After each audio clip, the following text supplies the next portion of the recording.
Hi there, I'm Jamie Taylor. Welcome to Your Health Matters, brought to you by Kingman Regional Medical Center, your community-owned hospital. This program focuses on healthcare issues and services that really impact you and your family. I hope you'll stay tuned because I've got a really exciting guest on the show today. We'll have more for you right after these messages. Welcome back to Your Health Matters. My guest today is the Director of Graduate Medical Education here at Kingman Regional Medical Center, Dr. Kelli Ward. Hi, Jamie. Hi, Kelli. It's great to have you on the show. Thank you so much for having me. Well, I appreciate it. It's great to have someone like you that has such a diverse background and has got your finger in so many different things. It's exciting. We'll probably run out of time before we run out of things to talk about. But first, let's talk a little bit about you personally. Okay. How long have you been in Mojave County? Because I know you don't actually live in Kingman. Right, live right. in Lake Havasu. My husband Mike and I moved here with our kids in 1999. So we've been here for 13 years. Wow. Right here at the end of June, it's going to be our anniversary of moving here from Michigan. Oh, from Michigan. Okay. Yes, yes. And we moved during the hottest time of the year, of course, right at the end of June. It was, I think, in the 120s when we got here. Oh my gosh. But we've loved it ever since. Oh, that's good. I Loved mean, it it's a ever big since. difference from Michigan. Yes.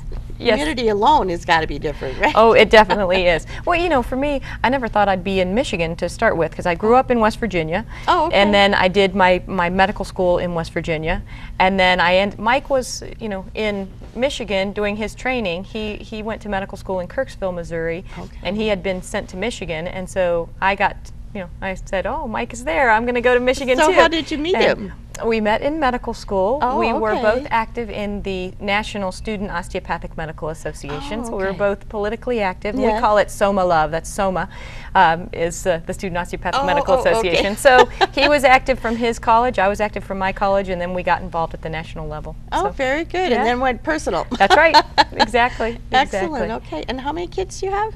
We have 3. Oh, Mike very has Nicholas, my stepson. Uh-huh. He's 18. He just graduated from high school. Oh, yay. And then we have And, Katie and Cameron together. Katie's going to be a senior, and Cameron starts high school this year, so it's going to be an exciting year for sure. Yes, lots of changes going on because both of you are so involved still in your community and the state level right. as well.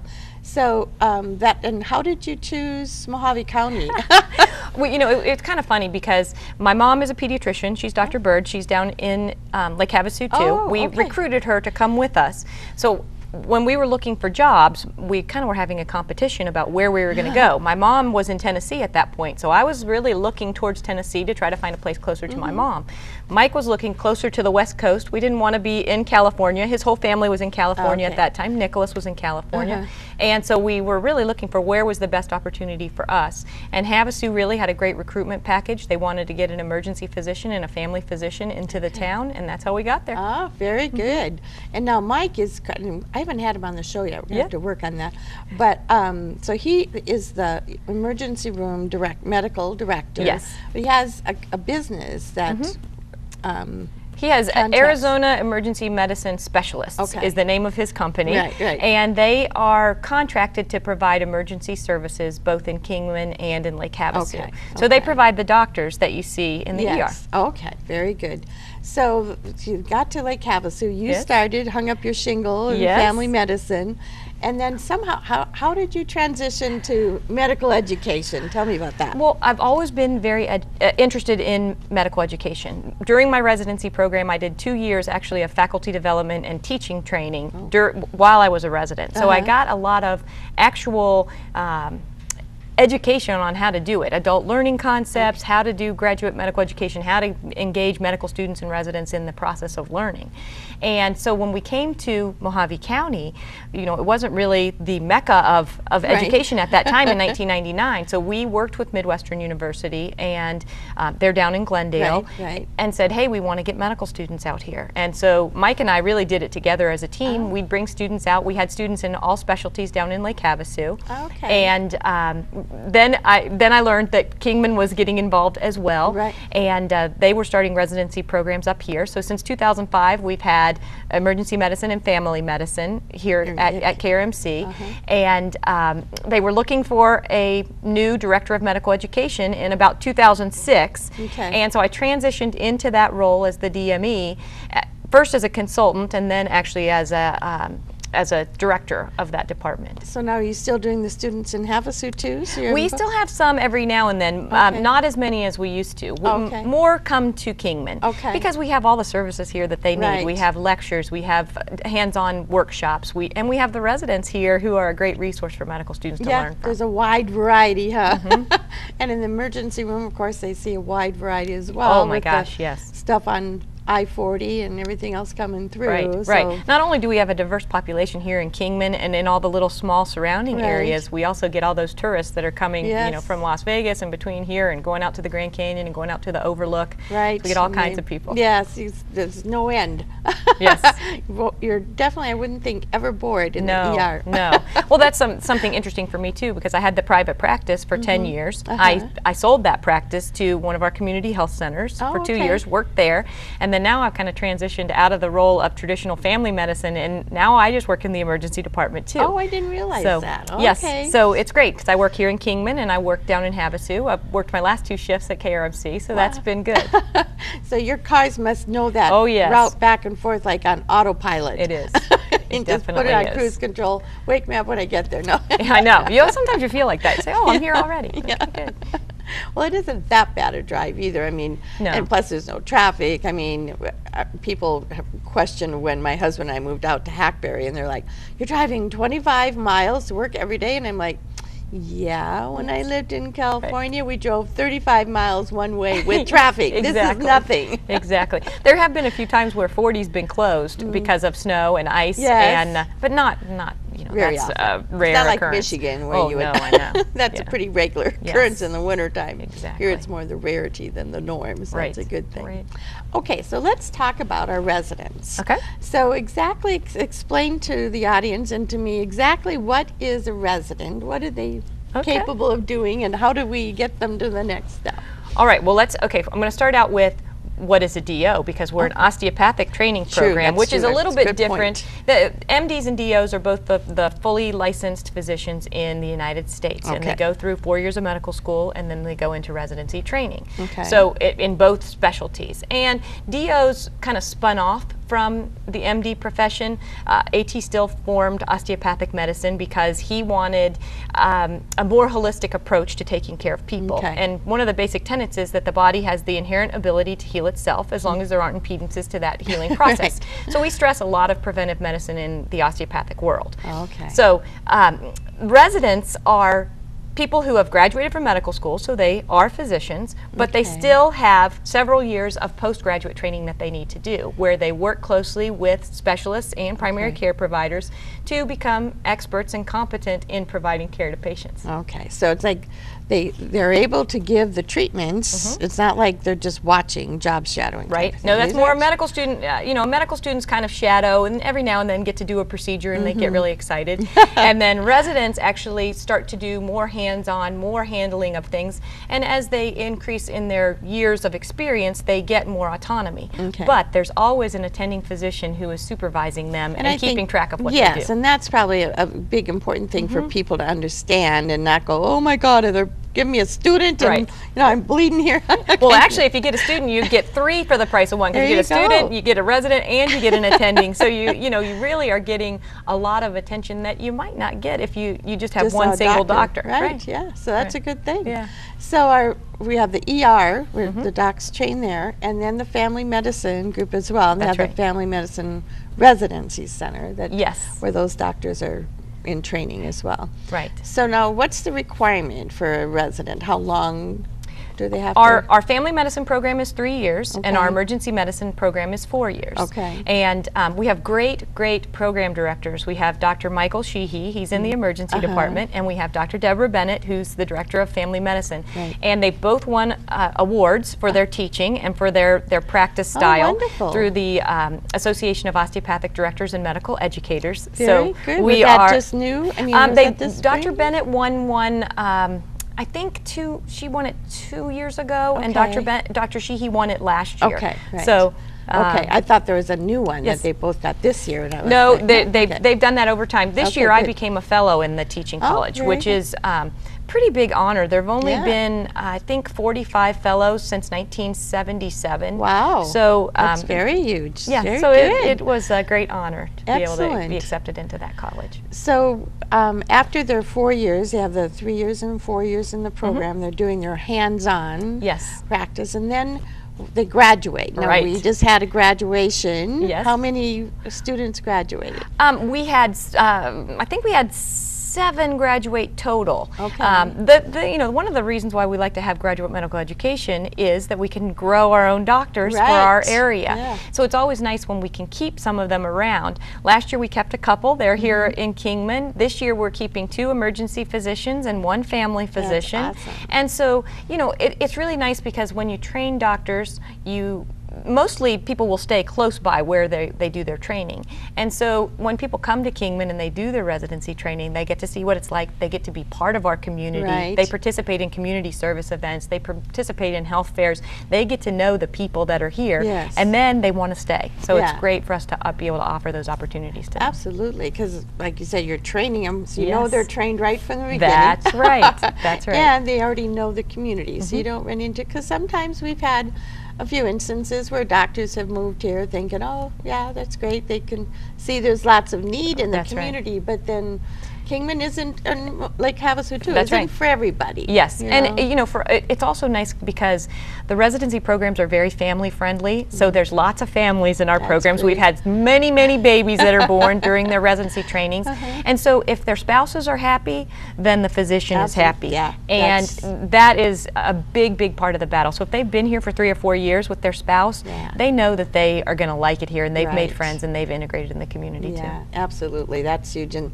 I tell both administration as well as out in the community it is one thing to recruit the physician, but you're recruiting the whole family. That's right. Spouses and kids too, which is why it's so important that we continue to have events and things going on for them to participate in. So we want to keep them here. That's right. That's right, and keep them happy. So, Yeah. and there's so many things to do in Kingman. I mean, you can do so many outdoor activities. We just have our new residency class is here now doing their good. orientation. So Yeah. we've got 8 new residents that are here. Super. And they're funny because a lot of them love to do outdoor things. They like good. to Well, hike. we're They like to gonna- bike. They like to Yeah. play softball. There's even one for the Yep. softball team. So So good. Well, let's hold that thought. Okay. We've got a couple of messages when we come back, and we can talk a little bit about that new group coming in. great. So stay tuned. We obviously have more things to talk about. We'll see you in just a minute. Welcome back to Your Health Matters. My guest today is Dr. Kelli Ward. Thanks again for being on the show, Kelli. Thank you. Every time I do this show, and people hear this from me all the time, I learn something new. So Yes. again, today, learning more about our residency program. And we were talking before the break about, now we have 7 or 8 new Yes. new residents that have just started. That's So do we get about that many every year? Is it kind of a cycle? Yes. We try to take 3 family medicine residents Okay. and 5 emergency medicine residents, Okay. so that we keep those classes about the same size, because they learn from each other, and then they also have different responsibilities, so having the same amount in each class is nice. Sure. So they're all here, they're doing orientation, they're from all over the place. There's a few that are actually Arizona natives, Oh, good. which, Yeah. as I get older, Arizona natives are easier to come by, I think. There's a guy from Las Vegas, there's somebody from one of the Carolinas. They're from all over the place, all over Okay. the United States. So do they choose to work in Mojave County? Or They do. The resident selection process is a little bit strange for people who think, okay, I'm just going to go interview for a job, and then they'll give it, they'll say yes or no. Right. That's how it works in almost every setting. With residency training, we have to do something called the match. Okay. And so students basically come, they interview, we meet with them. A lot of times they rotate in our facility as medical students. We prefer that because then they see what it's like here, and we Right. see what they're like when they and Okay. how they work. And then they put in a list and they rank hospitals and their training choices. programs, and training programs rank them, and then a computer puts together where those matches occur. Okay. The match program is thought to be a fairer way for people to be distributed into different residency training programs throughout the country. Okay. So that's how it does works. Midwest send students then all over the country? Not They just, do, yes. So even though they're based in Phoenix, well, Yes. is it They're in Glendale. Glendale. Right, right. Right, but they'll send their students They out. do. They do. around. We also have an affiliation, a close affiliation with A.T. Still University, which is called the School of Osteopathic Medicine of Arizona, and it's in Mesa. Now they have a pretty interesting program because they do about 1.5 years on campus of all their didactics and training types things. Then they send their students out into 12 community health centers throughout the country. So some are in New York, some are in Hawaii, some are in Flagstaff, some are down in Tucson. They're all over the whole country. Wow, okay. And then they do their community learning and their rotations from those settings. Oh, okay. Which is different than a lot of medical schools. Like Midwestern has more of a traditional approach where they have 2 years on campus and then 2 years as rotating students, but they mostly maintain their base in Phoenix. Okay. We get actually students who move here from the A.T. Still School, and they do their base hospital work here at Kingman in their 3rd and 4th year. So we really get to know those students very, very well. Right, right. And again, it's that you've really built a Yes. relationship with them and with our community. So Yes. very good. And we were talking about all the fun things that there are to do and keep them busy and active. Yes. I always laugh at people and they say, oh, there's nothing to do in Kingman. I'm like, well, you just got to get off your couch because there's I always find there's too much to do. I can't get know. to everything that I want I to do know. that's going on Yeah. in between Kingman, Havasu, and Bullhead. Oh my gosh, Right. there's so many things that are happening. You know, you have to have a social calendar to Yes, keep it. yeah. keep it I all always straight. thought, you want to see my calendar? Right. Well, that's great, and it's good. Like we were talking about earlier, that we're keeping some of those physicians. We're training them here, and then they get to stay here. Right. So that's really cool. So you said, I think 2 ER docs are staying. Yes, and one 2 of are our staying. family. We have actually one, Dr. Harper, is going to be staying here at Kingman, and she's going to become the assistant program director For the emergency medicine program. Okay, So she's very going to help good. Dr. Sheehy. And we actually kept Dr. Pickett. Dr. Bennett is the program director. Yeah. Dr. Pickett is one of our graduates. Right.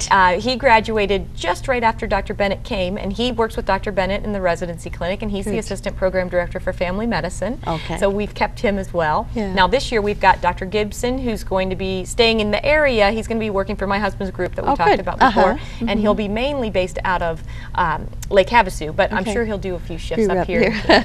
We Great. actually have a girl that's starting down in Lake Havasu as well that was a medical student who came Oh. up here and worked at KRMC, and then they recruited her to come back as well. Very good. That's So, awesome. yep. Well, Kelly, I know that you and Mike are so involved in so many different things, as we talked about with your busy calendar, and of course coming from a healthcare background. And I just want to touch briefly, we've got a few minutes left before the end of the show, so we can talk some about your new role going into politics, what Yes. that means, and kind of how you decided to do that and what you hope to bring to that whole. Well, I mean, the whole, I've never run for office before, so running for office is a brand new adventure for the whole family, really. Right.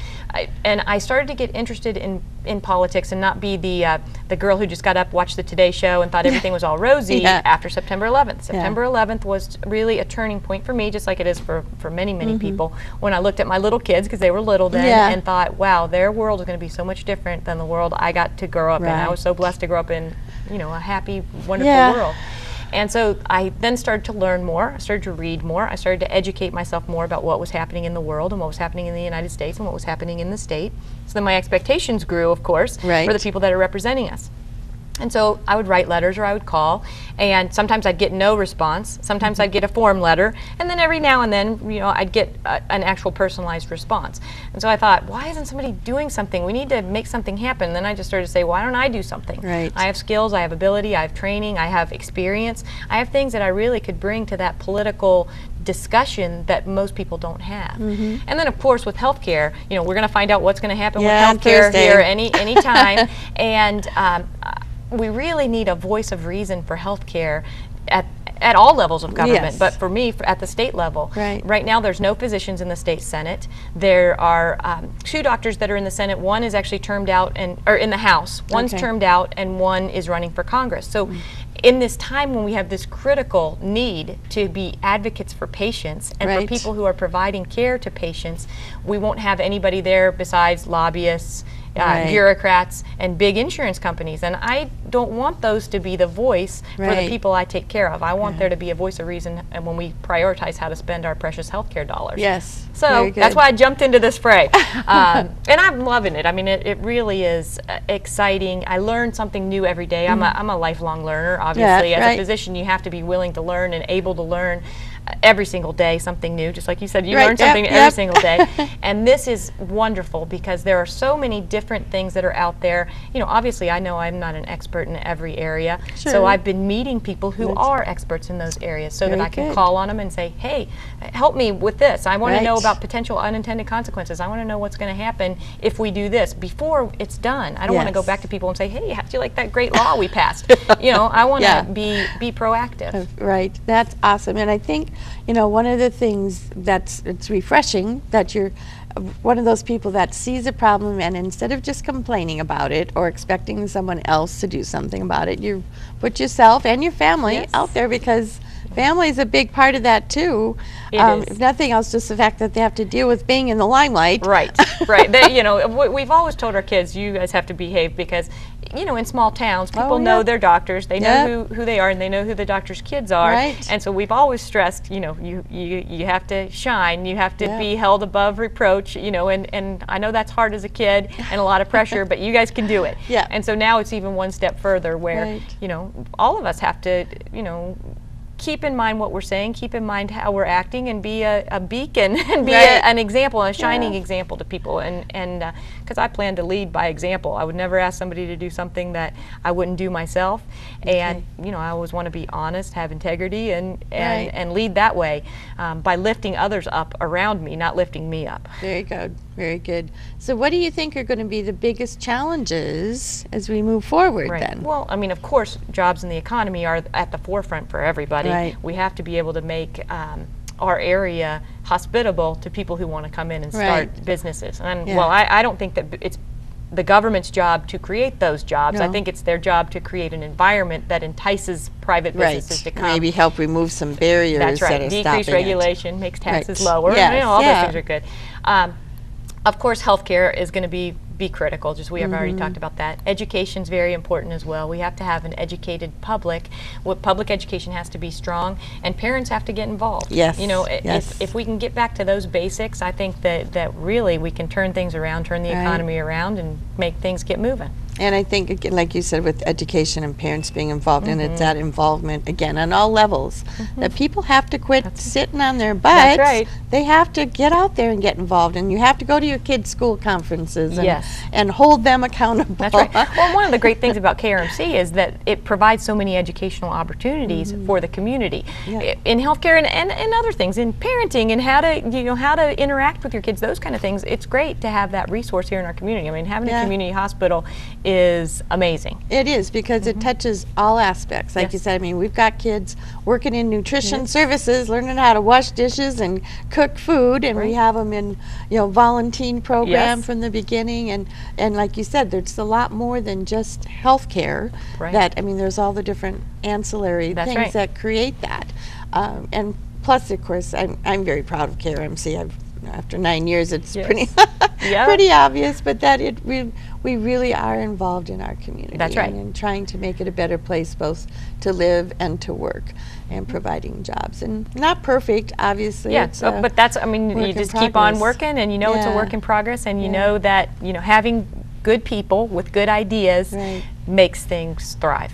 So if someone is out there listening and they'd like to talk to you about some of your stands, where you are politically, or what's going on, how would they reach you? What's the best way to get hold of you? I have lots of different ways. Of course, I have a website, which is drkellyward.com, and it's Kelly with an I, because I care about the people. I got to have a little stick in there so that people can remember that it's with an I. I also have an email, which is electkellyward, Kelly with an I, at gmail.com. Or they can call the office at 928-302-1919. 1919, okay. And you're on Facebook? Yes, of course I'm on Facebook. Yeah, you can go on Facebook. It's facebook.com/electkellyward. Very good. I'd love to have more people on there. I love to interact with people. put issues out. We talk about all kinds of things on the Facebook Well, page. and feedback, of course, like you said, staying in touch Yes. with your constituents is really important. Oh, and we get that's so how many much- great ideas from the constituents. So. Great. Kelly, thanks so much for being on the program today. I hope you all enjoyed it and that you learned something like I did. Be back next week. I'll have another great guest for the program.